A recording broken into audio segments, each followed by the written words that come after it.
Hi friends, ಎಲ್ಲರೂ ಹೇಗಿದ್ದೀರಾ? ಎಲ್ಲರೂ ಚೆನ್ನಾಗಿದ್ದಾರೆ ಅಂತ ಭಾವಿಸ್ತಾ ಇವತ್ತು ಮಧ್ಯಾಹ್ನದಿಂದ ವಿಡಿಯೋ ಮಾಡ್ತಿದ್ದೀನಿ.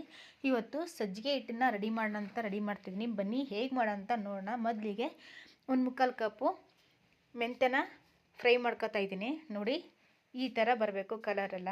ತುಂಬಾ ಚೆನ್ನಾಗಿರುತ್ತೆ. ಮೆಂತ್ಯ ಹಾಕಿದ್ರಿಂದ ಬಾಡಿಗೆ ಸ್ವಲ್ಪ ತಂಪಾಗುತ್ತೆ. ಮತ್ತು ಅದೇ ಕಪ್ಪಲ್ಲಿ 1/4 ಕಪ್ಪು ಕಡಲೆಕಾಳು ಹಾಕ್ತಾಯಿದ್ದೀನಿ. ಕಡಲೆಕಾಳು ಅಷ್ಟೇ ಮೀಡಿಯಮ್ ಊರಲ್ಲೇ ಫ್ರೈ ಮಾಡಬೇಕು. ಈ ಥರ ಫ್ರೈ ಮಾಡೋದ್ರಿಂದ ಸ್ವಲ್ಪನೂ ಕೂಡ ಹಸಿ ಸ್ಮೆಲ್ ಇರಲ್ಲ. ಮತ್ತು ತುಂಬಾ ಚೆನ್ನಾಗಿ ಬಿಡುತ್ತೆ. ಹಿಟ್ಟು ಕೂಡ ಕೆಡಲ್ಲ. ಮತ್ತು ಅದೇ ಕಡೆಗೆ ಇವಾಗ 1/2 ಕಪ್ಪು ಉದ್ದಿನ ಕಾಳು ಹಾಕ್ತಾಯಿದ್ದೀನಿ. ಉದ್ದಿನ ಕಾಳು ಹಾಕೋದ್ರಿಂದ ಸೊಂಟ ನೋವು ಇರೋರಿಗೆಲ್ಲ ತುಂಬಾ ಹೆಲ್ಪ್ ಆಗುತ್ತೆ ಮತ್ತು ಹೆಲ್ತಿಯಾಗಿರುತ್ತೆ. ಇದನ್ನು ಅಷ್ಟೇ ಚೆನ್ನಾಗಿ ಫ್ರೈ ಮಾಡ್ಕೋಬೇಕು.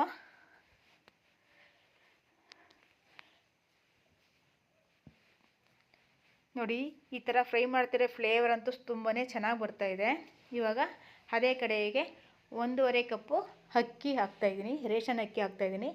ನೀವು ಯಾವ ಅಕ್ಕಿ ಬೇಕಾದ್ರೂ ಯೂಸ್ ಮಾಡ್ಕೋಬೋದು. ಮನೆ ಅಕ್ಕಿ ಆದರೂ ಯೂಸ್ ಮಾಡ್ಕೋಬೋದು.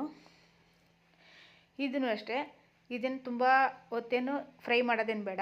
ಸ್ವಲ್ಪ 1 ನಿಮಿಷ ಫ್ರೈ ಮಾಡಿದ್ರೆ ಸಾಕು. ತುಂಬಾ ಚೆನ್ನಾಗಿರುತ್ತೆ ಮತ್ತು ಹೆಲ್ತಿಯಾಗಿರುತ್ತೆ. ಇದನ್ನು ಚಿಕ್ಕ ಮಕ್ಕಳಿಂದ ದೊಡ್ಡವ್ರ ತನಕನೂ ತಿನ್ಬೋದು. ಅದೇ ಕಡೆಗೆ ಇವಾಗ 4 ಬಾದಾಮಿ, 3 ಗೋಡಂಬಿ ಮತ್ತು 2 ಏಲಕ್ಕಿ ಹಾಕಿದ್ದೀನಿ. ಏಲಕ್ಕಿ ಹಾಕೋದ್ರಿಂದ ಫ್ಲೇವರು ತುಂಬಾ ಚೆನ್ನಾಗಿರುತ್ತೆ ಮತ್ತು ಹಿಟ್ಟು ಕೂಡ ಬೇಗ ಕೆಡಲ್ಲ. ಇವಾಗ ಅದೇ ಕಡೆಗೆ 1 kg ನಾನು ರಾಗಿ ತಗೊಂಡಿದ್ದೀನಿ. ರಾಗಿನ ವಾಶ್ ಮಾಡಿ ಮತ್ತು ಅದನ್ನೆಲ್ಲ ಕ್ಲೀನ್ ಮಾಡಿ ಇಟ್ಕೊಂಡಿದ್ದೀನಿ. ಇವಾಗ ಇದನ್ನು ಕೂಡ ಫ್ರೈ ಮಾಡ್ಕೊಂಡು, ಈ ಥರ ಫ್ರೈ ಮಾಡೋದ್ರಿಂದ ಫ್ಲೇವರ್ ತುಂಬಾ ಚೆನ್ನಾಗಿ ಬರುತ್ತೆ ಮತ್ತು ಯಾವುದೇ ರೀತಿ ಹಸಿ ಸ್ಮೆಲ್ ಅಂತೂ ಇರೋದೇ ಇಲ್ಲ. ಈ ಥರ ಮಾಡೋದ್ರಿಂದ ಮತ್ತೆ ಮತ್ತೆ ಮಾಡ್ಕೋಬೇಕು ಅನಿಸ್ತಾ ಇರುತ್ತೆ, ಅಷ್ಟು ಚೆನ್ನಾಗಿರುತ್ತೆ. ಇವಾಗ ಅದೇ ಕಡೆಗೆ 1/2 kg ನಾನು ಗೋಧಿ ತಗೊಂಡಿದ್ದೀನಿ. ಗೋಧಿನೂ ಅಷ್ಟೇ ನೀಟಾಗಿ ವಾಶ್ ಮಾಡಿ ಇದನ್ನು ಒಣಗಿಸಿ ಮತ್ತು ಇದನ್ನು ಫ್ರೈ ಮಾಡ್ಕೋತಾ ಇದ್ದೀನಿ. ಇದೆಲ್ಲ ಫ್ರೈ ಆದಮೇಲೆ ಇದೆಲ್ಲ ಕಂಪ್ಲೀಟಾಗಿ ತಣ್ಣಗಾಗಬೇಕು. ಆವಾಗಲೇ ಅದನ್ನು ಮಿಲ್ಲಲ್ಲಿ ಪೌಡ್ರ್ ಮಾಡಿಸ್ಕೊಳ್ಳೋಣ. ತುಂಬಾ ಚೆನ್ನಾಗಿರುತ್ತೆ. ನೀವು ಕ್ವಾಂಟಿಟಿ ಬೇಕಾದ್ರೆ ಜಾಸ್ತಿ ಮಾಡ್ಕೋಬೋದು. ನೋಡಿ, ಇವಾಗ ಎಲ್ಲ ನಾನು ತಣ್ಣಗಾಗಲಿ ಅಂತ ಇಟ್ಟಿದ್ದೀನಿ. ತಣ್ಣಗಾದ್ಮೇಲೆ ಇದನ್ನೆಲ್ಲ ಒಂದು ಬಾಕ್ಸ್ಗೆ ಹಾಕೊಳ್ಳೋಣ.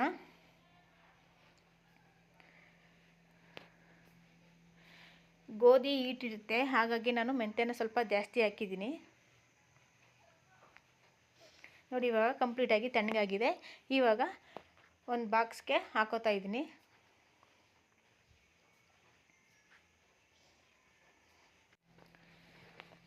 ಈ ಥರ ಫ್ರೈ ಮಾಡೋದ್ರಿಂದ ಯಾವುದೇ ರೀತಿ ಹೊಟ್ಟೆ ನೋವು ಮತ್ತು ಯಾವುದೇ ರೀತಿ ಪ್ರಾಬ್ಲಮ್ಮು ಕೂಡ ಬರಲ್ಲ. ಎಲ್ಲ ಚೆನ್ನಾಗಿರುತ್ತೆ. ಮುದ್ದೆ ಮಾಡಬೇಕಾದ್ರೂ ಅಷ್ಟೇ ಫ್ಲೇವರು ತುಂಬಾ ಚೆನ್ನಾಗಿರುತ್ತೆ. ನೋಡಿ, ಇವಾಗ ಡ್ರೈ ಫ್ರೂಟ್ಸ್ನೂ ಹಾಕ್ತಾಯಿದ್ದೀನಿ. ಇವಾಗೆಲ್ಲ ನೀಟಾಗಿ ಮಿಕ್ಸ್ ಮಾಡಿ ಇದನ್ನು ಮಿಲ್ಗೆ ಕೊಡೋಣ. ನೋಡಿ, ಇವಾಗ ಎಲ್ಲ ಮಿಕ್ಸ್ ಆಗಿದೆ. ಈಗ ಹಿಟ್ಟನ್ನು ರೆಡಿ ಮಾಡಿಸ್ಕೊಬರ್ಬೇಕು. ನೋಡಿ, ಇವಾಗ ಹಿಟ್ಟು ರೆಡಿ ಮಾಡಿಸ್ಕೊಬಂದಿದ್ದೀನಿ. ಅದ್ರ ಜೊತೆಗೆ ಗೋಧಿ ಮತ್ತು ಅಕ್ಕಿ ಹಿಟ್ಟನ್ನು ರೆಡಿ ಮಾಡಿಸ್ಕೊಬಂದಿದ್ದೀನಿ. ಇವಾಗ ಇದನ್ನೆಲ್ಲ ನೀಟಾಗಿ ಸ್ವಲ್ಪ ಜಡಿ ಹಾಡಿ ಇಟ್ಕೋಬೇಕು. ಫ್ರೆಂಡ್ಸ್, ಈ ವಿಡಿಯೋ ಇಷ್ಟ ಆದರೆ ಲೈಕ್ ಮಾಡಿ, ಶೇರ್ ಮಾಡಿ, ಕಮೆಂಟ್ ಮಾಡಿ ಮತ್ತು ಸಬ್ಸ್ಕ್ರೈಬ್ ಮಾಡೋದನ್ನ ಮರಿಬೇಡಿ. ಮತ್ತೆ ನಾಳೆ ಇನ್ನೊಂದು ವಿಡಿಯೋ ಜೊತೆ ಸಿಗೋಣ. ಅಲ್ಲಿ ತನಕ ಟೇಕ್ ಕೇರ್.